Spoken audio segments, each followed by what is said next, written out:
네, 반갑습니다. 오늘은 더불어민주연합이 마련한 소상공인 자영업자 민생 살리기 공약 발표 기자회견을 준비했습니다. 먼저 참석자분들을 소개해 드리도록 하겠습니다. 더불어민주연합의 백승아 공동대표님 참여해 주셨습니다. 더불어민주연합 비례대표 후보님들을 소개해 드리도록 하겠습니다. 오세희 후보님 오셨습니다. 한창민 후보님 오셨습니다. 허소영 후보님 오셨습니다. 송창욱 후보님 오셨습니다. 이주희 후보님 오셨습니다. 네, 그 다음에 백혜숙 후보님 오셨습니다. 네, 죄송합니다. 네, 없죠. 네, 또 빠짐. 현장에서 더불어민주연합을 지지해 주시는 소상공인분들 참여해 주셨습니다. 한국 메이크업 미용사의 금지선 회장님 오셨습니다. 네. 한국 오개광고협회 중앙회 최영균 회장님 오셨습니다. 전국과실 중도메인 조합연합회 정성록 회장님 오셨습니다. 대한제과협회 우원석 수석 부회장님 오셨습니다. 네. 그럼 오늘 준비한 기자회견문 시작하기 전에 인사 말씀을 제가 잠깐 드리겠습니다. 반갑습니다. 저는 더불어민주연합의 정책총괄본부장을 맡고 있는 국회의원 이동주라고 합니다. 4월 10일은 윤석열 정권 심판의 날입니다. 소상공인, 민생경제 파탄의 책임을 묻는 선거가 될 것입니다. 윤석열 대통령은 지난 대선 시기 소상공인 자영업자 코로나 손실보상 50조 원 약속을 당선되자마자 헌신짝처럼 내팽개쳤습니다. 또한 임대료 나눔제, 반값 임대료 공약도 정부 출범하자마자 손바닥 뒤집듯 백지화시켜버렸습니다. 윤석열 대통령 약속의 무게는 깃털만도 못했습니다. 단지 소상공인과 자영업자를 표 얻는 수단으로만 대상으로만 여겨온 탓입니다. 윤석열 정부의 지난 2년 행태가 그랬습니다. 소상공인 자영업자들은 윤석열 정권 지난 2년의 시기가 코로나19 때보다도 더 고통스럽다고 합니다. 코로나의 터널이 끝났다고 안도했지만 그 끝에 도달하니 고금리, 고물가, 고에너지 비용이라는 헤어나올 수 없는 경제적 고통의 늪으로 빨려 들어가고 있습니다. 코로나19 못지않는 특단의 조치를 정부가 내놔야 합니다. 한국은행 금융보고서조차 자영업자 채무 문제를 지원하지 않는다면 대한민국 금융 리스크에 가계부채에 치명적 내관이 될 것이라고 연일 경고했습니다. 하지만 윤석열 정권은 소상공인과 자영업자가 겪는 금융부담, 경영부진, 자금난은 정말 강 건너 불구경하듯이 방치해 오고 있습니다. 오히려 민생 정책을 역행시키고 있습니다. 온라인 시장 독점 방지법 등 공정한 유통환경 조성을 위한 법을 거부하고 대형마트 의무휴업 폐지를 추진하고 지역화폐 예산을 전액 삭감하고 소상공인 자영업자 직접 대출 예산을 삭감하고 코로나 대출 만기 연장 상한유예 거부 등 소상공인 자영업자의 고통을 더욱 가중시키고 있습니다. 코로나의 힘든 시기를 견뎌야 했던 소상공인 자영업자들의 거의 대부분이 대출을 받아왔습니다. 그리고 코로나 이후 고물가 고금리로 매출이 회복되지 않은 채 소상공인들은 극심한 자금난을 겪고 있습니다. 하지만 정부는 코로나 초창기 발병 때 대출받은 소상공인들은 자금 지원과 채무 조정 대상에서 아예 배제시켜 버리기도 했습니다. 소상공인 대출금리 인하 조치는 시도조차 하지 않고 있습니다. 막강한 매출 효과가 입증된 지역화폐 예산은 모조리 삭감해버리고 정쟁 대상으로 만들어 놓고 있습니다. 민생에 무능할 뿐 아니라 비정하고 잔인한 정권입니다. 우리 민주연합은 윤석열 정권 심판을 숙명으로 탄생한 정당입니다. 백승아 대표, 오세희 후보, 한창민 후보, 허소영 후보, 송창욱 후보, 이주희 후보, 백혜선 후보 등 후보들은 사회적 약자가 고통받고 민생이 짓밟히는 현장을 함께 지켜온 분들입니다. 의뢰에 위치해 있는 약자의 편에서 갑지의 강자와 평생을 쌓아온 분들입니다. 민주연합 후보들은 누구보다 잘 싸우는 사람들입니다. 이들이 국회의원이 돼서 민생을 파탄내고 있는 비정한 윤석열 정권과 앞장서서 싸울 수 있도록 더불어민주연합을 꼭 지지해 주시기 부탁드립니다. 감사합니다. 다음으로는 백승아 공동대표님의 인사말을 듣도록 하겠습니다. 네, 안녕하십니까. 백승아 공동대표입니다. 윤석열 정권은 민생 폭망 정부입니다. 사과 하나, 애호박 하나 사 먹는데 2번, 3번 고민하게 만든 경제 폭망 정부입니다. 우리나라 경제의 근간이자 뿌리인 소상공인, 자영업자분들은 절망과 나락으로 떨어졌습니다. 부채 증가, 매출 감소, 플랫폼 독과점 구조로 고통받는 소상공인은 외면한 채 대파가 875원이면 합리적이라며 현실을 외면하는 정부에 의해 민생 경쟁은 파탄 지경에 이르렀습니다. 더불어민주연합은 소상공인 자영업자의 대출 장벽을 낮추고 지역 화폐를 늘려 내수를 촉진하겠습니다. 독과점 플랫폼의 횡포를 방지하겠습니다. 경제의 근간 소상공인, 자영업자분들의 목소리에 귀 기울여 무너진 경제를 다시 살려내겠습니다. 감사합니다. 네, 이어서 기자회견문 낭독을 우리 오세희 후보님, 한창민 후보님, 허소영 후보님, 송창욱 후보님, 이주희 후보님께서 나눠서 발표하시겠습니다.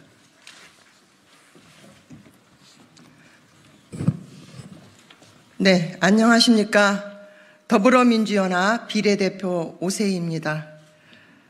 저는 오늘 743만 경제 분야 95.1% 차지하는 대한민국 경제의 근간이자 민생 경제의 뿌리인 소상공인과 특히 골목 상권이 살아야 지역 경제가 활성화되고 비로소 대한민국 민생 경제가 회복된다는 간절한 마음으로 더불어민주연합의 소상공인 자영업 활성화 공약을 발표하기 위해서 이 자리에 섰습니다.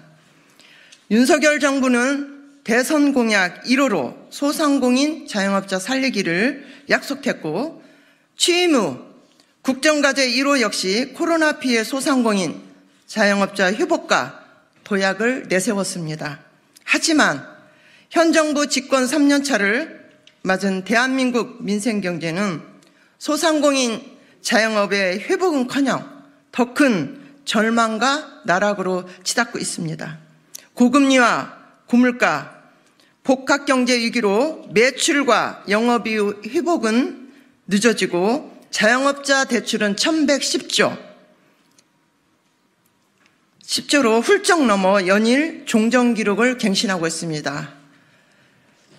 한계 상황에 몰린 소상공인이 갈수록 늘면서 노란우산 폐업 사유, 공제금 지급액과 지급 건수 역시 큰 폭으로 증가하는 등 국가 경제의 근간이 흔들리고 있습니다.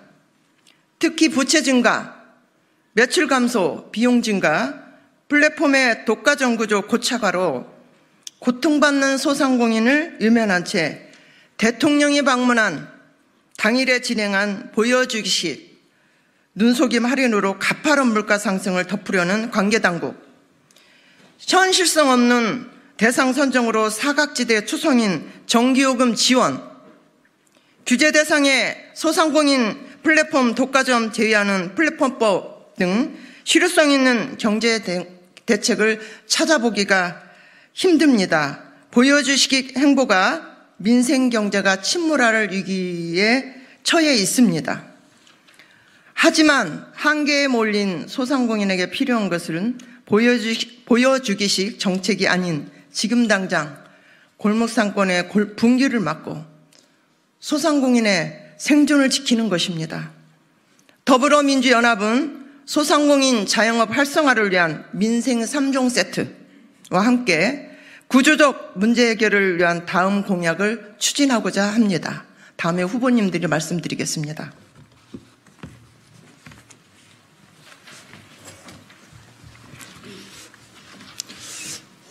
후보 한창민입니다. 첫 번째 공약을 말씀드리겠습니다. 첫째, 소상공인 자영업자의 대출 및 금리 부담을 대폭 덜어드리겠습니다. 소상공인은 대출을 받기도 힘들고 시중은행 금리는 정책자금 대비 대출 금리가 2배에 가깝습니다. 소상공인의 대출 장벽을 낮추고 고금리 부담 완화를 위해서 정책 자금을 2배 이상 확대하겠습니다. 지난해 말 기준 국내 자영업자 대출 잔액은 1,109.7조로 코로나19 이전 684.9조보다 62% 이상 늘었습니다. 매출이 회복되기는커녕 코로나19 때보다 더 힘들다는 자영업자의 한숨이 이어지는 와중에 시작된 원리금 상환은 그 무엇보다 큰 부담이 되었습니다. 원리금 상환에 따른 부담은 낮출 수 있도록 소상공인 자영업자에 특화된 10년에서 20년 기간의 장기 분할 상환 프로그램을 즉각 도입하도록 하겠습니다. 현 정부가 2022년 10월 야심차게 새 출발 기금을 내놓았지만 현실성 없는 프로그램 설계로 1년 반이 지나도록 소상공인의 신청률이 계획된 바에 30%도 못 미치는 현실입니다. 새 출발 기금 이용 시에도 신용상 불이익이 발생하지 않도록 제도 개선을 꼭 추진하도록 하겠습니다.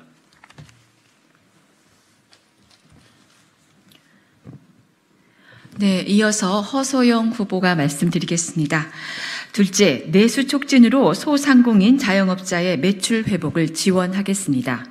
현재 소상공인이 겪는 가장 큰 어려움을 호소하는 부분은 매출 저하입니다. 소상공인이 겪고 있는 문제의 상당 부분은 매출 회복으로 극복할 수 있습니다. 하지만 현 정부의 내수 활성화 정책은 소상공인의 매출 회복에 실질적인 효과를 주지 못하고 있습니다. 지역화폐는 소상공인의 매출 향상과 지역경제 활성화에 미치는 효과가 이미 입증되었습니다. 하지만 윤석열 정부는 지역사랑 상품권 예산을 전액 삭감하는 전횡을 휘두르며 소상공인 및 지역경기 회복의 불씨를 꺼뜨렸습니다.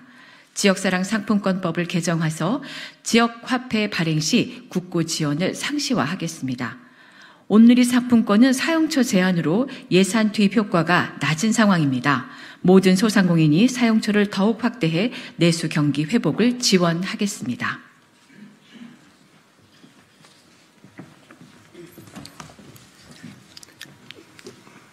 네, 셋째, 에너지 비용 경감을 위한 소상공인 에너지 바우처 신설을 추진하겠습니다. 2023년에만 전기, 가스 등 연료 물가가 전년 대비 30% 이상 상승했습니다. 현재 취약계층을 대상으로 요금 할인 및 에너지 바우처 지원을 확대했지만 소상공인은 대상에서 제외되고 있습니다.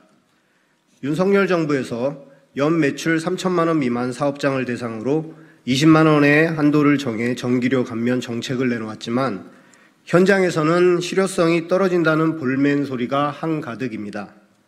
월 매출이 250만 원에 불과해야 지원을 받을 수 있다는데 대부분의 업종은 월 매출 250만 원으로는 실질적인 가게 유지가 어렵기 때문입니다. 소상공인이 에너지 비용 절감을 체감할 수 있도록 지원 대상을 확대한 소상공인 에너지 바우처 신설을 추진하겠습니다. 끝으로 소상공인 디지털 전환 촉진법을 제정해 경제 생태계 변화에 적응을 지원하겠습니다. 코로나19를 거치면서 비대면 유통이 대세가 된 경제 생태계로 인해 대다수의 소상공인이 어려움을 겪고 있습니다. 소상공인 디지털 전환과 혁신 활동을 촉진하고 시장 진출을 지원해 환경 변화에 대응할 수 있도록 돕겠습니다. 아울러 소상공인의 디지털 전환 격차 해소, 디지털 전환 기반의 생산성 향상 등에 대한 지원을 명확히 해서 대내외 환경 변화에 수월하게 적응할 수 있도록 지원하겠습니다. 네, 백혜숙 후보입니다. 더불어민주연합은 정부가 제 역할을 다하지 못한 것을 바로잡고 민생 현장에서 소상공인의 목소리에 귀 기울이며 실질적인 정책으로 소상공인의 위기 극복을 위해 함께 나아가겠습니다. 2024년 4월 2일 더불어민주연합. 네, 다음으로는 소상공인들 대표입니다. 비례대표 4번 오세희 후보님의 마무리 발언을 마지막으로 듣겠습니다. 네, 오늘 기자회견에 참여해 주신 더불어민주연합 이동주 정책위 의장님과 백승하 대표님을 비롯한 후보님들께 감사드립니다. 그리고 오늘 먼 길 마다하지 않고 또 소상공인 대표 단체장님들 오셔서 감사드립니다. 또 많은 관심을 갖고 함께해 주신 언론인 여러분들께도 감사드립니다. 소상공인 자영업자들은 벼랑 끝에 내몰려 있습니다. 코로나19 3년을 견디면서 대출이 누적되고 원금 상환과 금리마저 올라 이자 부담에 휘청거리고 있습니다. 내야 될 돈은 많은데 내수가 부진해서 매출은 떨어졌습니다. 판로의 온라인 판로 정책의 활성화, 내수 촉진, 윤석열 정부가 지역화폐 예산을 전액 삭감한 걸 2,500억 정도 살렸지만 턱없이 부족합니다. 지역화폐를 더욱 예산을 증가해서 활성화해 시장에 돈이 돌도록 해야 되겠습니다. 우리 더불어민주연합은 오늘 발표한 민생경제 활성화 3대 정책으로 민생경제를 살리겠습니다. 우리나라 경제를 살리기 위해서는 골목상권 시장이 살아야 되고 지역경제가 살아남으로써 국가경제도 같이 상승한다고 봅니다. 전환기를 마주한 소상공인 문제를 해결하기 위해 소상공인 디지털 전환 촉진법을 제정할 것입니다. 소상공인 자영업자는 우리 경제를 바치는 근간입니다. 위기 극복을 위해 함께 힘을 모아 주시길 바랍니다. 감사드립니다. 네, 이상으로 오늘 준비한 기자회견 마치도록 하겠습니다. 고맙습니다. 감사합니다.